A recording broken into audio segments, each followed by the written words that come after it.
You know, in the last debate, my friend John McCain felt the absolute need to declare, Bobby, that he was not George W. Bush.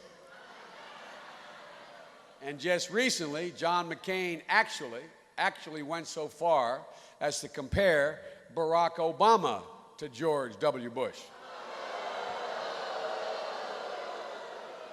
I have a 10-year-old granddaughter. Her name is Finnegan Biden. She's cute as can be. And Finnegan, as she would say, she'd look at John McCain and say, hello. You know, I mean, come on, John.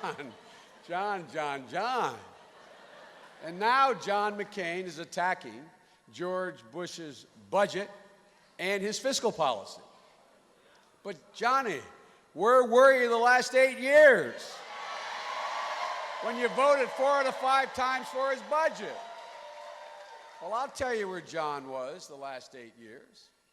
And it was a matter of principle. I'm not making this is not political. As a matter of principle, John McCain thought that he voted with George Bush 90% of the time.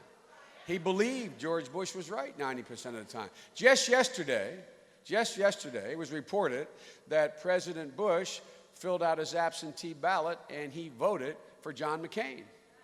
Well, I suppose that's what you might call returning the favor. Ladies and gentlemen, look, John McCain is the one who, for the better part of this past year, has been saying, literally, not figuratively, saying that, quote, we've made great economic progress under the Bush economic plan. That's what he was saying up until September the 15th. Well, ladies and gentlemen, he's been very out of touch.